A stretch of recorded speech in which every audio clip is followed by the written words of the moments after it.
victimes. Et nous le resterons tant que nous ne ferons rien. Tant que nous ne serons pas ensemble, main dans la main, poing levé, à lutter pour la vérité, pour la justice, pour le respect de nos droits et pour notre dignité. Alors pour l'humanité entière, marchons aujourd'hui ensemble, partout en France et partout dans le monde, et continuons à le faire tant que la police existera et tant que les crimes continueront d'exister. Merci. Bonsoir à tous. Tout d'abord, on vous remercie d'être là aujourd'hui. Avec tout ce qu'on voit aujourd'hui, on sait qu'on est tous ensemble. Nous sommes intercollectifs. Nous parlons au nom de l'intercollectif et la CSP 75. Depuis le début, nous sommes avec ces victimes. Si nous sommes là aujourd'hui, c'est pour vous dire, les violences policières, ça commence par les sans-papiers. Nous sommes leurs premières victimes.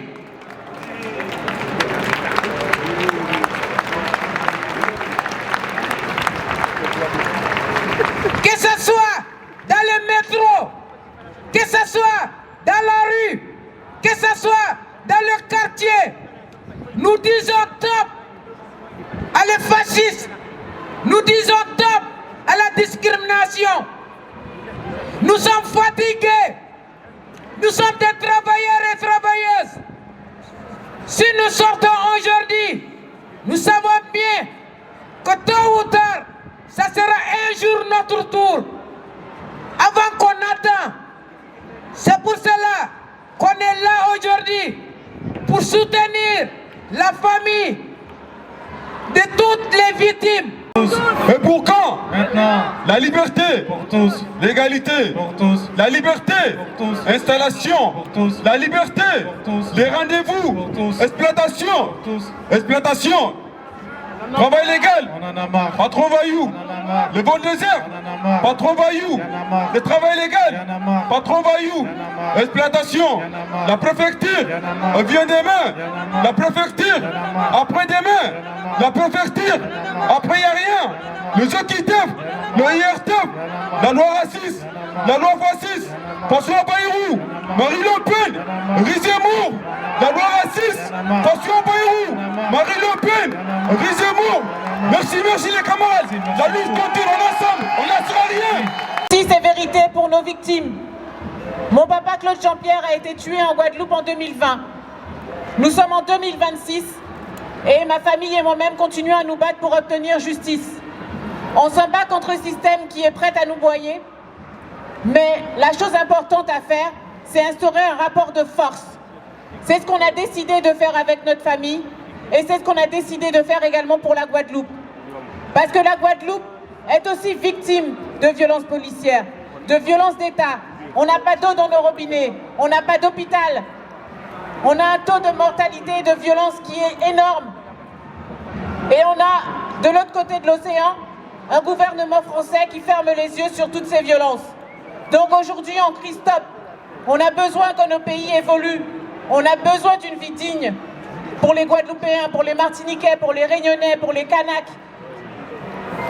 Donc c'est aujourd'hui qu'il faut continuer à crier.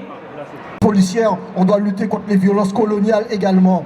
On doit mettre stop, on doit dire stop à ce système capitaliste, occidental et patriarcal, colonial.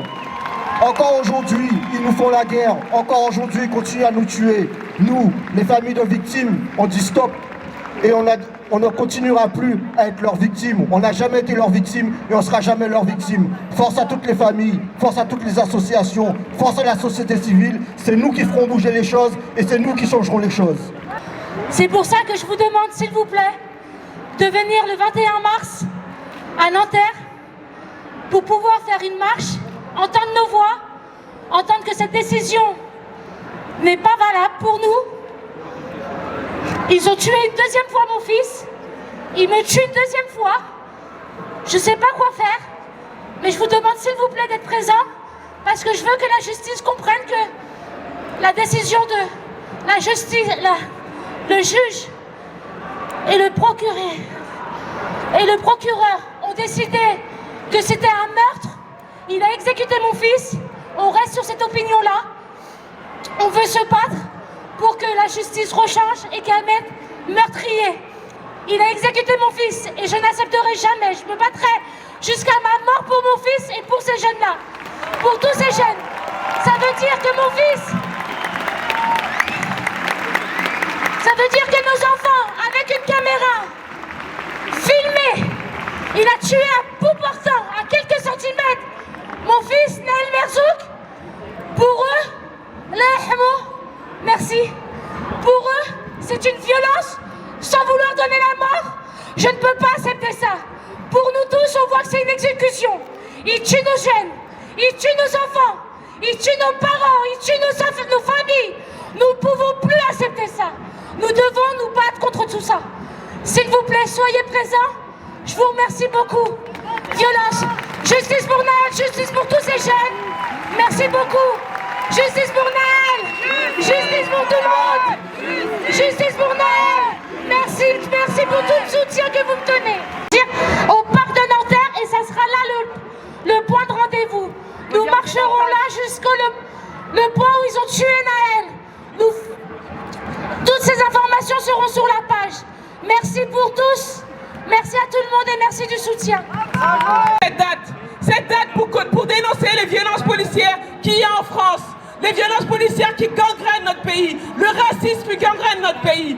Il est important d'assumer qu'il y a du racisme pour pouvoir sauver toutes les vies. Il est important de pouvoir leur le dire. Il est important de pouvoir éduquer les gens, de dire qu'au quotidien, quand il y a du racisme, quand on laisse passer le racisme, il y a des victimes. Et ces victimes, ce sont nous. Ces victimes, ce sont vous. Ce qu'on dénonçait dans nos quartiers populaires, aujourd'hui se retrouve dans les rues de Paris. Ce qu'on dénonçait depuis longtemps, quand on disait non aux violences policières, non aux assassinats, non aux meurtres, on était là, on le disait.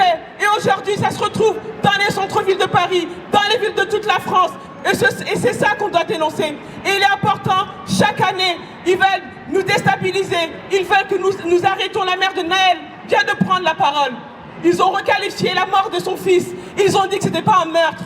Nous avons vu, le monde entier a vu les images de la mort de Naël. Nous avons vu le policier tirer à bout portant. Nous avons entendu le policier. Et aujourd'hui, nous sommes dans un pays, dans ce pays qui dit que ce n'est pas un meurtre. Ne soyons pas complices, mais dénonçons tous ensemble ce qui se passe. Nous ne pouvons pas laisser passer ça. Si aujourd'hui, un meurtre qui se passe aux yeux du monde entier, et que dans notre pays, en France, on nous dit que ce n'est pas un meurtre, il y a un problème. C'est là qu'il faut encore plus se mobiliser. C'est là qu'il faut encore plus marcher. On l'a vu dans l'affaire Adama Traoré, pendant 10 ans, nous nous sommes battus. Pendant 10 ans. Et on nous a dit qu'Adama Traoré était mort tout seul. On nous a dit qu'Adama Traoré était grand et costaud. On nous a dit, allez voir ailleurs, il ne s'est rien passé. C'est un combat que nous menons depuis 10 ans. Nous avons imposé la question des violences policières, du racisme et des discriminations. Nous continuerons à nous battre. Nous ne lâcherons jamais. Ça, c'est une chose qui est sûre. Nous ne sommes pas un peuple de victimes. Si nous sommes là, c'est que le peuple français, c'est que nous ne sommes pas un peuple de victimes. Nous marchons pour la justice. Nous marchons pour l'égalité. Justice pour Adama! Justice pour Adama! Justice pour Naël! Justice pour tous! Justice pour toutes les victimes! Justice pour toutes ces familles qui se battent au quotidien! Ces familles qui se battent au quotidien, ces familles qui ont imposé la question des violences policières. Partout, politiquement, partout! Nous sommes ce pays! Nous sommes ce pays! Donc nous devons le défendre! Nous sommes ce pays, tous ensemble! Donc nous devons le défendre ensemble, en marchant, en dénonçant les violences policières dans nos quartiers, dans les centres-villes, en France. Aujourd'hui, la police n'a pas de droit de mort sur la vie de qui que ce soit. Et ça, il faut le dire, la peine de mort, elle a été abolie. On ne peut pas laisser faire, on ne peut pas laisser passer cette violence-là. On ne peut pas laisser le ministre de l'Intérieur dire qu'il n'y a pas de racisme systémique. C'est pour ça qu'il est important que nous dénoncions tous haut et fort ces mots-là. Oui, il y a du racisme. Oui, il y a du racisme systémique. Oui, il y a du racisme au sein de la police. Oui, la police, elle est raciste. Et tant qu'on n'aura pas dénoncé ça, tant qu'on ne l'aura pas dit, il faut le redire, assumer qu'il y a du racisme n'est pas une faiblesse. c'est sauver des vies, c'est sauver toutes ces vies-là. Si on avait assumé, on aurait sauvé Adama Traoré, on aurait sauvé Aboubacar Cissé, on aurait sauvé Alassane, on aurait sauvé Naël, on aurait sauvé Claude Jean-Pierre, on aurait sauvé Rayana, on aurait sauvé Mahamadou, on aurait sauvé Mehdi, on aurait sauvé tous ces noms-là, on aurait sauvé toutes ces personnes-là. Donc aujourd'hui, nous allons marcher. Nous sommes la voix vivante de nos morts. Nous sommes la voix vivante de ceux qui ne peuvent plus parler. Mais surtout, nous sommes la voix de ceux qui sont encore là, de ceux qui vont faire avancer la France, de ceux qui vont porter la France, de ceux qui vont la faire grandir. Parce que ce pays, nous sommes ce pays, donc défendons-le. Justice pour Adama, justice pour tous. Pas de justice! Pas de justice! Pas de justice! Pas de justice! Justice pour Adama! Justice pour Adama! Justice pour Adama! Justice pour Adama! Justice pour Alassane! Justice pour Alassane! Justice pour Aboubacar! Justice pour Aboubacar! Justice pour Claude Jean-Pierre! Justice pour Claude Jean-Pierre! Justice pour Naël! Justice pour Naël! Justice pour Olivio! Justice pour Olivio! Il y a des dates importantes aussi à retenir. Le 20 mars, il y a le procès d'Olivio qui va s'ouvrir aux assises pendant 5 jours. C'est là aussi, il faut être nombreux. Il ne faut pas relâcher, il faut montrer qu'il y a du monde derrière la famille. Donc le 20 mars, il y a le procès d'Olivio qui va s'ouvrir sur Paris pendant 5 jours. Et le 21 mars, il y a la marche pour Naël aussi à Nanterre.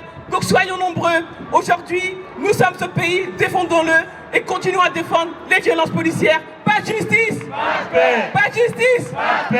Au nom, et surtout au nom de mes sœurs, de foi et de lutte, dont l'humanité est niée parce qu'elles choisissent de couvrir leurs cheveux.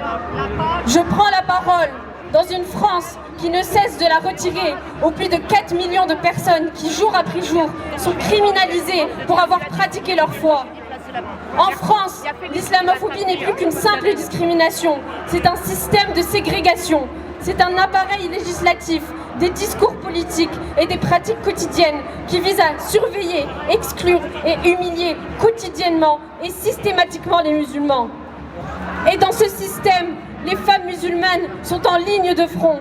Nos corps deviennent un champ de bataille politique, nos mouvements sont scrutés, nos choix sont jugés, nos libertés sont supprimées, à tel point que l'exil apparaît parfois comme seule solution. S'enfuir pour enfin vivre loin d'un pays qui est pourtant le nôtre, mais être soi-même n'est plus une option. Et face à cette réalité, nous devons aussi avoir le courage de dire une chose. La lutte contre l'islamophobie doit se mener partout, y compris à gauche, surtout à gauche. Parce que l'islamophobie est devenue un racisme respecté, tolérable, encouragé, celui qui met tout le monde d'accord, de Reconquête au Parti communiste, en passant par le Parti socialiste. Un racisme qui se cache derrière des mots comme laïcité, neutralité, valeurs républicaines. Un racisme que l'on tolère dans les médias. Un racisme que l'on excuse dans les partis politiques. Un racisme qu'on le justifie dans l'éducation nationale. Un racisme que l'on banalise jusque dans les espaces militants. Et pendant que tout le monde débat de nos corps, de nos vêtements, de notre foi, ce sont nos vies qui sont rendues impossibles. Aujourd'hui, près de 80% des victimes d'actes islamophobes sont des femmes. Parce que leurs corps sont visibles, parce que leurs corps rappellent que les musulmans existent dans ce pays, parce que leur existence est un affront à la France. Une France qui ne cesse d'imposer son impérialisme sur les terres comme sur nos corps. En 1958, à Alger, comme en 2026 à Paris, l'État n'a cessé de dévoiler mes sœurs à travers des cérémonies où l'on arrachait publiquement le voile des femmes musulmanes au nom de leur prétendue libération. Aujourd'hui, ces cérémonies de dévoilement n'ont pas disparu. Elles ont simplement changé de nom. Elles ont lieu chaque jour, à la porte des écoles, à l'entrée des entreprises, des administrations, dans les stades, dans les piscines, à la mairie, en sortie scolaire, à la salle de sport, à l'Assemblée nationale. Une humiliation systémique, quotidienne, aux relents coloniaux et aux aspirations impérialistes. Chaque fois qu'on dit à une femme qu'elle doit retirer son foulard pour exister dans l'espace public, chaque fois qu'une femme musulmane doit choisir entre sa dignité et ses droits, chaque fois qu'un foulard est considéré comme plus violent que la main qui tente de l'arracher, alors oui, il faut le dire, la volonté coloniale de l'État français n'a jamais disparu, elle s'est simplement déplacée.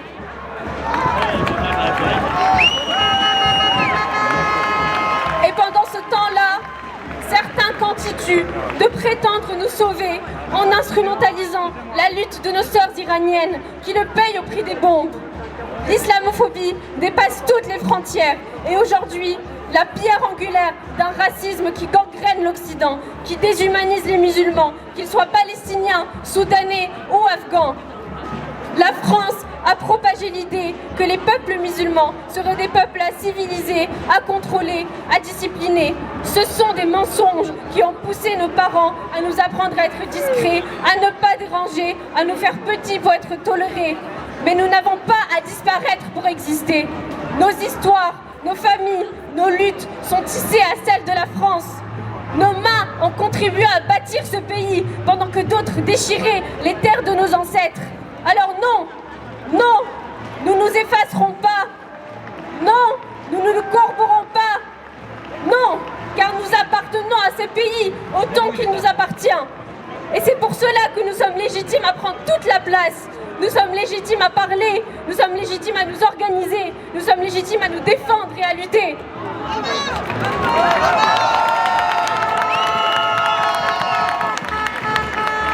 Et surtout, nous sommes légitimes à exiger que l'on lutte à nos côtés. Et je parle surtout à nos prétendus alliés. On ne combat pas des lois liberticides en restant passifs. Parce que pendant que vous restez silencieux, nous le payons au prix du sang. Votre passivité ne nous protège pas. Elle nous isole. Elle nous use. Elle nous tue à petit feu. Choisir si vous voulez réellement combattre l'islamophobie ou attendre notre disparition. Il est temps de choisir. Parce que nous n'avons pas le choix d'attendre. Nous n'avons pas le choix de choisir. Et malgré tout ce qu'on nous fait subir, malgré les lois, malgré les humiliations, malgré les exclusions, nous sommes encore là et nous resterons là.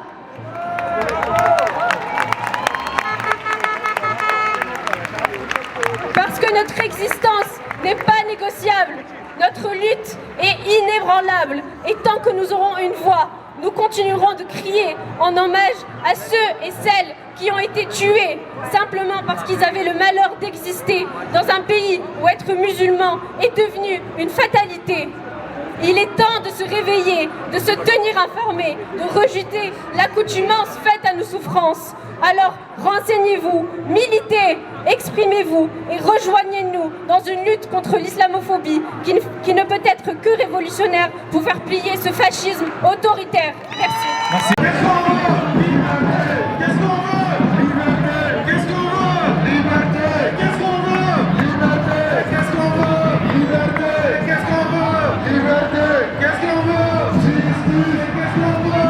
Justice.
travailleurs et sans-papiers. Régulariser ce sont solidarité avec les travailleurs et sans-papiers. Ouvre guichet, régulariser. Allez,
Alors liberté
Israël.